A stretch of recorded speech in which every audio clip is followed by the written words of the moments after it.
untuk pertemuan yang keempat ya mengenai manajemen modal kerja.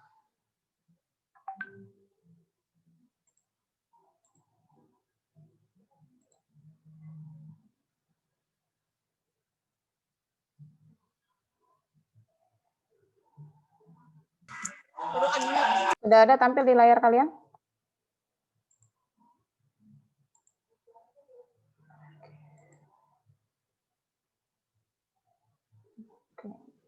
Udah, Bu. Oke.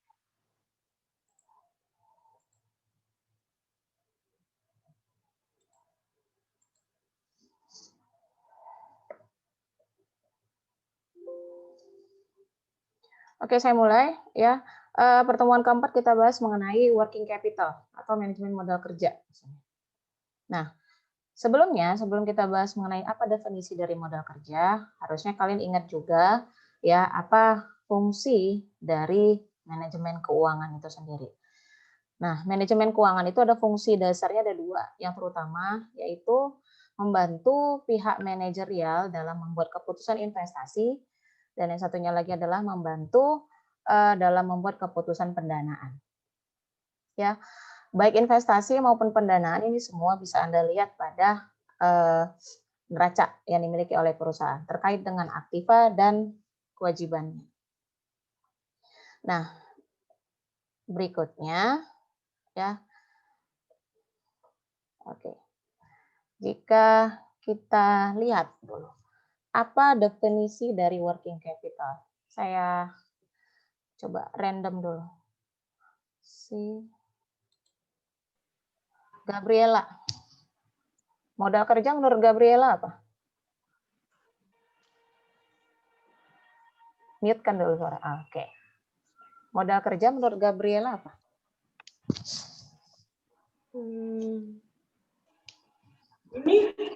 Bahan untuk memulai kerja. Bahan. Seperti bahan gitu, Bu. Oke, bahan ya. Oke, kalau si Evelyn Angkasa. Setuju dengan pendapat temannya tadi? Gabriela berkata working capital itu adalah bahan. Kalau menurut Evelyn apa? Bahan baku juga, bukan untuk buat barang gitu. Jadi sejenis bahan baku. Berarti bahan ya. Oke, yang terakhir. Ya, Angel Valentina Wijaya. Tadi dua temennya, kalau Evelyn menambahkan bahan buat bahan baku misalnya. Kalau Angel, menurut Angel apa? Angel Valentina Wijaya.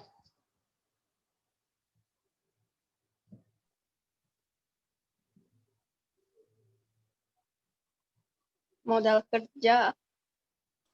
Nah, modal kerja apa? Apa? Suaranya kurang jelas.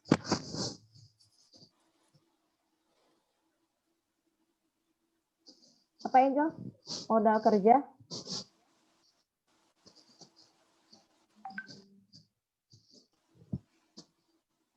Aktivitas yang berkait dengan pengelolaan keuangan. Oke. Lalu? Itu saja? Anggaran dana.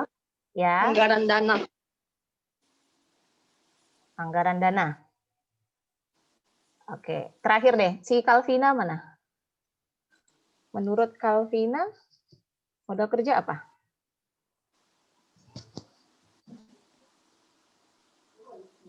Sama, Bu, kayak bahan bakunya, Bu. Bahan bakunya.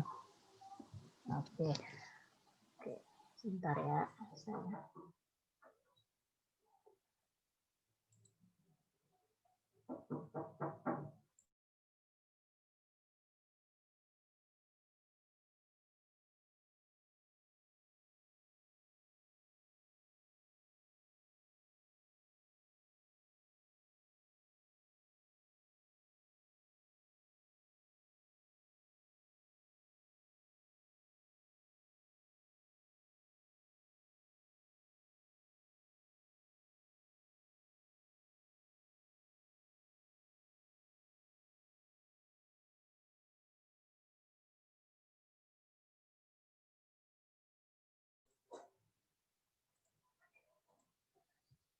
Oke, sorry ya, ada sedikit gangguan tadi.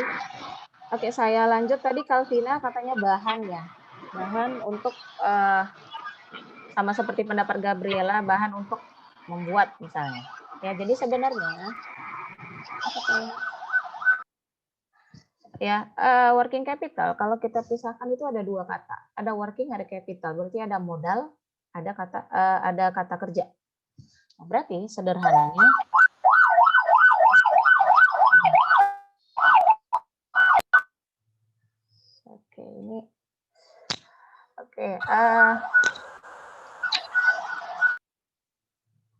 Marco, tolong di-mute Marco, suaranya Marco.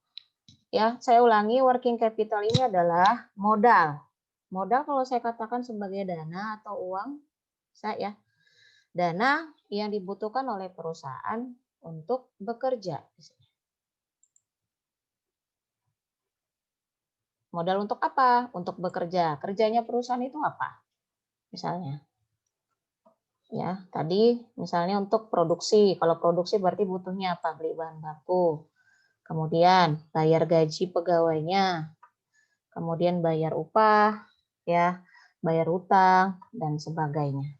Nah, jadi kenapa ini perlu di-manage? Ya jelas, ini semua ya mendukung aktivitas perusahaan. Kalau ini tidak dikontrol dengan baik, yang terjadi adalah likuiditas perusahaan bisa terganggu dan profitabilitas perusahaan juga bisa terganggu. Nah, berikutnya, factors that influence working capital requirements. Berarti faktor-faktor yang bisa menyebabkan naik turunnya modal kerja. Ya, yang pertama ini adalah sales volume atau volume penjualan. Ya, makin tinggi volume penjualan, otomatis modal kerja yang dibutuhkan juga semakin banyak. Ya. Yang kedua, the size of the company scale. Berarti besar kecilnya skala perusahaan. Ya, antara perusahaan yang sudah go public dengan perusahaan mungkin yang masih milik keluarga atau masih usaha rumah tangga itu jelas berbeda kebutuhan modal kerjanya. Ya. Yang ketiga itu company activities atau aktivitas perusahaan. Misalnya antara perusahaan jasa dengan perusahaan manufaktur juga beda ya kebutuhannya. Kalau pada perusahaan manufaktur kan ada proses produksi, ada proses pengolahan di dalamnya. Nah, berikutnya ada technological development atau perkembangan teknologi. Makin canggih teknologi perusahaan, otomatis modal kerja juga semakin besar. Ya. Kemudian company's attitude towards liquidity and profitability. Berarti di sini adalah bagaimana respon perusahaan ini dalam menghadapi likuiditas dan profitabilitas terkait dengan modal kerjanya. Nah, berikutnya ya, target yang ingin dicapai dari pengelolaan pengelolaan modal kerja. Ya, sesuai dengan tujuan akhir perusahaan berarti memaksimumkan nilai perusahaan ya. Kemudian yang kedua adalah meminimalisir biaya modal dan kemudian yang ketiga adalah melakukan pengawasan terhadap aliran dana. Ya, terutama untuk pembelian aktiva. Nah, lanjut, berbicara mengenai modal kerja, ya ada 3 konsep utama yang harus kita ketahui. Konsep yang pertama itu adalah konsep kuantitatif, ya. Konsep kuantitatif. Kalau saya sederhanakan saja, ini kuantitatif. Kalau kita artikan kan quantity, berasal dari kata quantity. Arti quantity itu apa?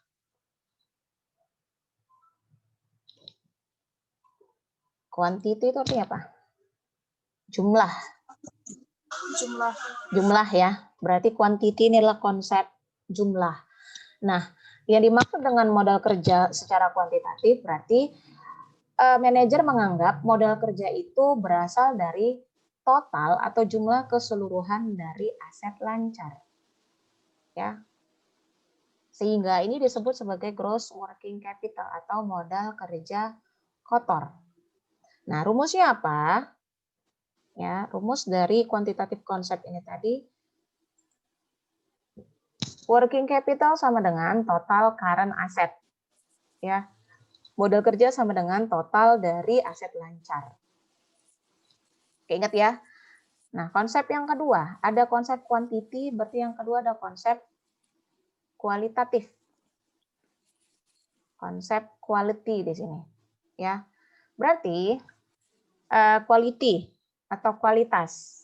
Ini dikatakan bahwa seberapa berkualitaskah ya modal kerja yang dimiliki oleh perusahaan ditandai dengan besarnya aktiva lancar yang dimiliki perusahaan mampu menutupi kewajiban lancarnya dan tidak mengganggu tingkat likuiditas dari si perusahaan ini.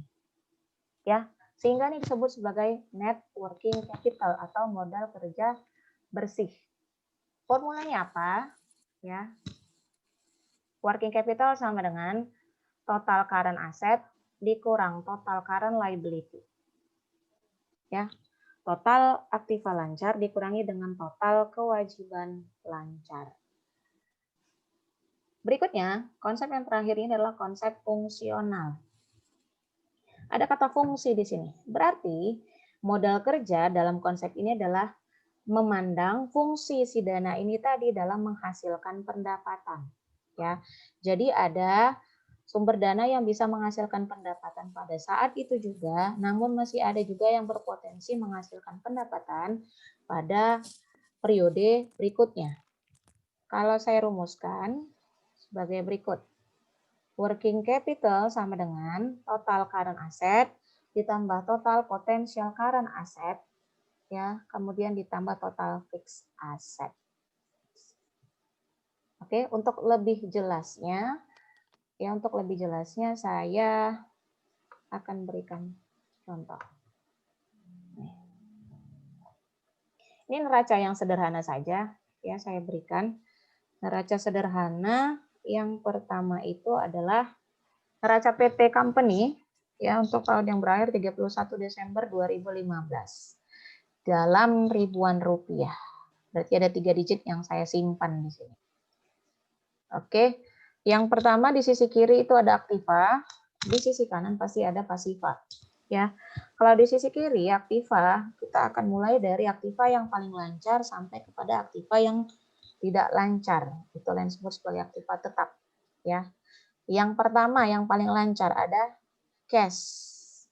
Cash-nya itu sebesar 24.000. Karena di sini saya katakan dalam ribuan rupiah, berarti ini harusnya adalah 24 juta rupiah. Ya. Terbaca kan Gabriela?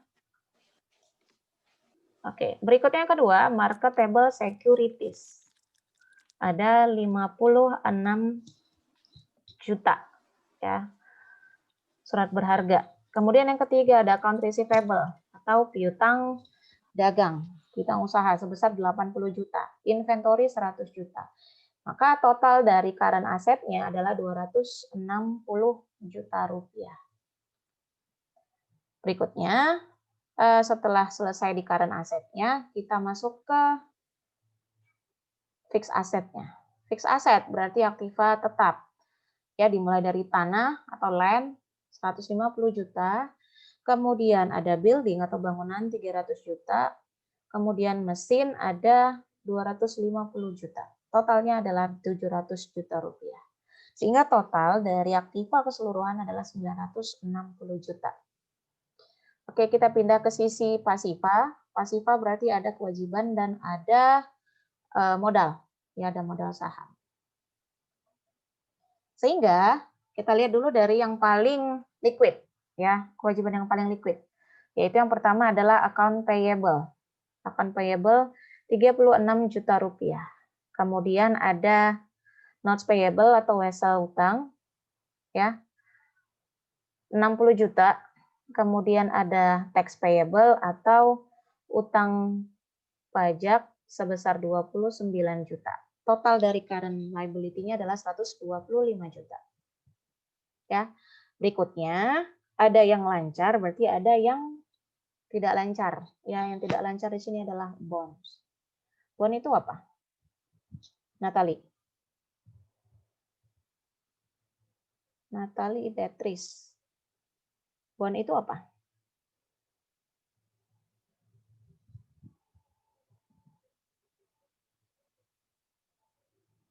Kenapa dimatikan videonya?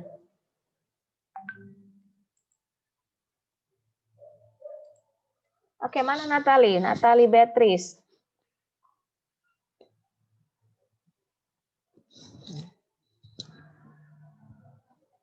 Bon apa?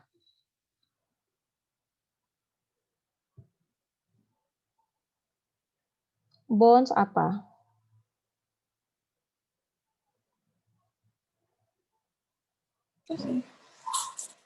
Obligasi. Obligasi, oke. Obligasi sebesar 200 juta. Kemudian ya ada, kalau di total berapa total liability-nya di sini? Keseluruhannya 325 juta. Ya. Kemudian untuk modal itu ada capital stock 425 juta. Kemudian ada retain earning 210 juta. Retain earning apa, Evelyn?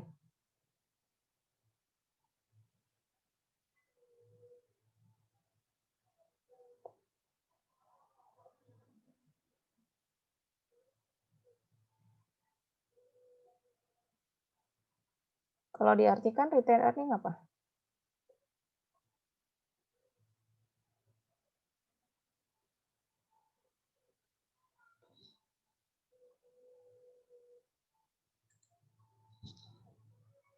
Mana Evelyn? Apa retain earning? Laba yang ditahan, Bu. Oke, laba yang ditahan. Laba yang ditahan itu maksudnya apa?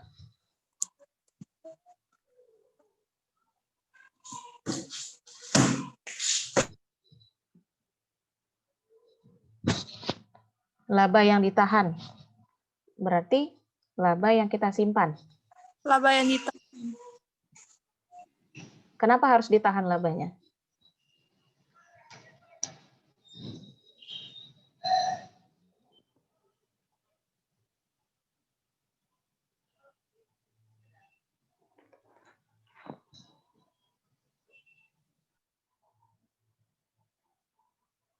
Mana Evelyn tadi? Ini, Bu. Kenapa? Kenapa harus ditahan labanya? Kenapa kalau? Karena laba yang harusnya didapat itu belum dibayarkan ke orangnya itu, jadi masih dalam status laba ditahan. Karena si pemilik perusahaan itu mungkin belum dapat pendapatan yang harusnya mereka terima atas jasa yang telah mereka kasih gitu, Bu.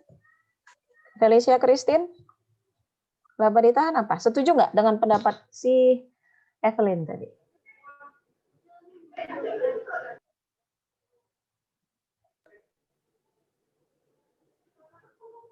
Menurut si Feli?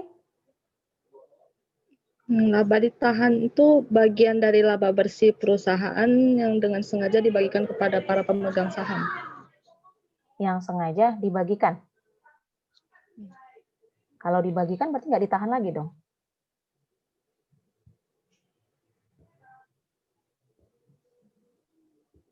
Bagian dari laba bersih. Ya, bagian dari laba bersih. Namanya ditahan berarti Anda dapat laba 100 juta. Kan nggak 100 jutanya Anda kasih sama pemegang saham kan? Ada sebagian yang ditahan. Yang dibagi itulah yang di-share dalam bentuk dividen. Sisanya itu yang ditahan oleh perusahaan yang nantinya dijadikan sumber dana pada periode berikutnya. Ya, maka disebut sebagai laba yang ditahan, bukan laba yang dibagi. Kalau laba yang dibagi berarti itu dalam bentuk dividennya. Oke, tadi saya ulangi retain earning-nya 210 juta. Sehingga total dari pasiva harus balance ya dengan aktiva. Kita kembali ke sini. Totalnya sama-sama 960 juta. Oke, yang pertama Anda keterangannya adalah diketahui depresiasi atau penyusutan setiap tahunnya untuk building atau untuk bangunan 60 juta, mesin 35 juta. Yang kedua, credit sales with a profit margin 20%. Berarti penjualan secara kredit dengan profit margin 20%. Ya. Tentukanlah modal kerja dengan menggunakan konsep yang ada tadi. Oke, tinggal gampang. Hitung pertama, konsep yang pertama, konsep kuantitatif, ya. Kalau konsep kuantitatif berarti tadi Anda ingat ada konsep quantity atau jumlah. Berarti modal kerjanya langsung saja jumlah dari aset lancarnya. Ya, di neraca tadi aset lancarnya berapa? 260 juta. Berarti inilah yang disebut sebagai modal kerja kualitatifnya sebesar 260 juta. Oke. Berikutnya yang kedua itu adalah konsep kualitatif. Kalau konsep kualitatif berarti ya selisih lebih nilai aktiva lancar dikurangi dengan kewajiban lancarnya. Nah, aktiva lancar tadi berapa? 260 juta ya. Kemudian kewajiban lancarnya itu adalah 125 juta ya di neraca tadi. Kita lihat. 125 juta. Sehingga hasilnya 260 juta dikurang 125 sama dengan 135 juta rupiah. Yang terakhir konsepnya itu adalah konsep fungsional. Ya. Nah, ini agak panjang sedikit ya. Anda harus bisa memisahkan mana modal kerja yang berpotensi dan mana modal kerja yang tidak berpotensi lagi. Nah, yang pertama, lihat dulu modal kerja dari sisi aktiva lancarnya. Ya. Aktiva lancarnya yang pertama itu adalah cash. Cash tadi adalah 24 juta. Kemudian account receivable-nya sini saya katakan 80%. Tapi hasilnya justru 64 juta, bukan 80 juta. Ya, saya kembalikan ke neraca. Di neraca saya sebutkan di sini 80 juta. Tapi ketika tadi saya hitung ya, justru jadi 64 juta. Kenapa? Ya, ingat tadi saya katakan di soalnya ada penjualan secara kredit ya, ditetapkan profit margin sebesar 20%. Kalau penjualan secara kredit otomatis akan menimbulkan piutang. Ya kan? Nah, piutang ya beresiko menimbulkan piutang beresiko tidak tertagih. Nah, biasanya bagi perusahaan itu yang namanya piutang atau yang namanya penjualan kredit akan selalu ditetapkan berapa batas margin keuntungannya untuk mengestimasi ya piutang yang tidak tertagih ini. Oke. Nah, tadi ditetapkan berapa profit margin? 20%. Nah, berarti dari piutang tadi sebesar 80 juta ya. Sebenarnya yang real nilai piutang itu adalah 80% dari 80 juta sehingga hasilnya adalah 64 juta. Ya. Berikutnya inventory. Inventory 100 juta, tidak ada mengalami perubahan. Nah, ini ada cumulative depreciation of building. Ya, akumulasi penyusutan untuk bangunan dan mesin. Ya, tadi di data sudah saya sebutkan akumulasi penyusutannya adalah 60 juta ya. Dan 35 juta. Sehingga langsung saja Anda masukkan akumulasi penyusutannya ya sebesar 60 juta untuk building dan mesinnya 35 juta. Sehingga totalnya adalah 283 juta. Oke, berikutnya ada potensial working capital. Nah, ini yang saya maksud ya, modal kerja yang masih berpotensi menghasilkan pendapatan. Yang pertama itu adalah marketable securities sebesar 56 juta rupiah. Ya. Berikutnya ada profit margin. Ini tadi yang saya katakan. Dari setiap penjualan secara kredit, perusahaan menetapkan margin laba, margin keuntungan itu 20%. Sehingga 20% ini diambil dari 80 juta tadi. Maka nilainya adalah 16 juta. Ya, jadi sebenarnya 80 juta di awal, itu 64 juta adalah real piutangnya. 20%-nya itu adalah nilai profit margin. Ya, ini bukan berarti harus 80 dengan 20% ya. Bisa saja nanti profit margin perusahaan tetapkan 30%. Otomatis nilai piutangnya akan menjadi 70%. Ya, sehingga totalnya adalah untuk potensial working capital sebesar 72 juta rupiah. Nah, berikutnya ya ada potensial working capital, ada yang namanya non potential working capital. Nah, ini berasal dari aktiva tetap. Ya, aktiva tetap perusahaan tadi.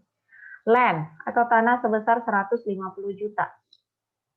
Ya, kemudian building atau bangunan itu sebesar 240 juta. Oke. Building di sini maka yang Anda ambil itu adalah nilai bersihnya.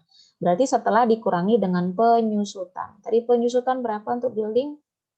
60 juta ya. Sementara nilai awalnya adalah 300 juta. Maka 300 juta dikurang 60 juta hasilnya 240 juta.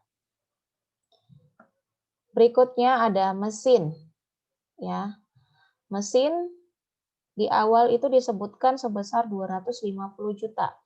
Nah, penyusutannya ya akumulasi penyusutannya yaitu sebesar 35 juta. Maka nilai bersih dari mesin ini adalah 250 dikurang 35 juta. Hasilnya adalah 215 juta rupiah. Sehingga total dari non-potential working capital itu adalah 605 juta rupiah. Ya.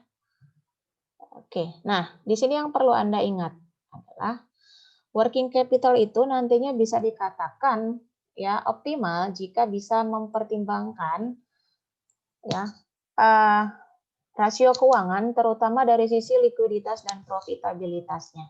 Nah, nantinya likuiditas dan profitabilitas ini menjadi tolak ukur bagi perusahaan dalam mengambil kebijakan modal kerja. Untuk pembahasan kebijakan modal kerja, ya saya akan lanjutkan di pertemuan ke-5. Ya. Oke, kira-kira ada yang mau bertanya? Untuk topik konsep modal kerja ini. Sebelum kita tutup. Ada yang mau bertanya? Bu, Coba Bu. sebutkan siapa yang mau bertanya. Bu, Ya, saya Bu. Bu, ini materinya boleh dikirim ke email nggak, Bu? materinya Anda lihat saja di videonya. Dan ini materinya sama persis dengan yang ada di sistem. Ya, hanya Oh, oke, saya Bu. buat dalam bentuk PowerPoint saja. Oke. Nah, nanti akan ada tugas ya. Akan ada kuis yang akan Anda kerjakan. Durasinya sampai jam 8. Ya. Sampai jam 8 malam. Durasinya 30 menit. Berarti begitu awal Anda klik, maka sistem akan menghitung mundur langsung. Bu, boleh minta toleransi nggak, Bu? Saya masih kerja, Bu, sampai jam 8. Sampai jam berapa jadi saya buat? Saya 8.20. mungkin pulangnya jam 9, Bu, sampai rumah. Jadi bagaimana? Oke, berarti siapa atas nama siapa tadi? Norika Halim, Bu. Norika. Oke, berarti Norika gimana saya buat ya? Saya nggak mungkin buat ulang lagi kan di sistem. Saya udah set semua. Manual aja saya boleh, Bu. Bagaimana caranya manual? Jadi saya kirim ke WA Ibu jawabannya. Jawaban yang kirim ke saya. Iya, Bu. Kan kamu tinggal klik saja di sistem itu, Norika. Saya ada ini, Bu, mau ketemu customer, Bu. Oke. Ya. Saya hanya minta kalau misalnya ada di sistem, tolong dikerjakan di sistem. Nah, tapi kalau seandainya memang Anda kesulitan, ya, soalnya hanya dalam bentuk multiple choice, Anda bisa kirim ke saya. Tapi hanya untuk kali ini saja. Saya kasih dispensasi nanti, ya, untuk si Norika, ya, Norika, nanti kamu kirim ke saya. Oke, yang lain tolong kerjakan di sistem. Kata kuncinya Anda baca, semua itu ada di sistem saya buat. Bisa, hanya 10 soal, tidak banyak. Karena nanti ketika UTS, semua soal dari awal pertemuan sampai nanti akhir pertemuan itu akan ada saya masukkan semua. Jadi kalau Anda ikuti dari awal, harusnya Anda bisa mengerjakan. Oke, ada lagi yang mau ditanyakan?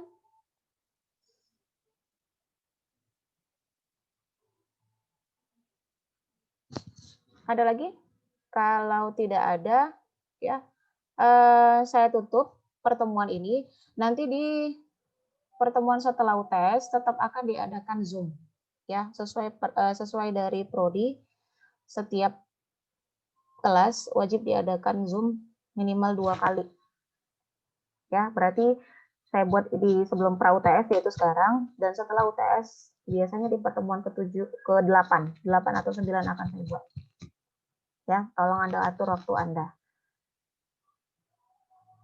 Oke, kalau tidak ada, saya coba cek dulu orang satu-satu. Vanessa Lim. Ya. Hadir, Bu. Oke. Mega Yenti. Hadir, Bu, hadir. Virginia. Hadir, Bu. Angelia. Hadir, Bu. Helen. Hadir, Bu. Calvina. Gabrielia. Ini namanya Gabrielia. Iya, Bu. Oke, Felicia Christine. Hadir, Bu. Santi. Hadir, Bu. Wilen. Hadir, Bu. Catherine. Hadir, Bu. Evelyn Angkasa. Hadir, Bu. Norika. Oke, lagi di jalan. Hadir, Bu. Angel Valentina. Hadir, Bu. Oke. Sudah ya semuanya.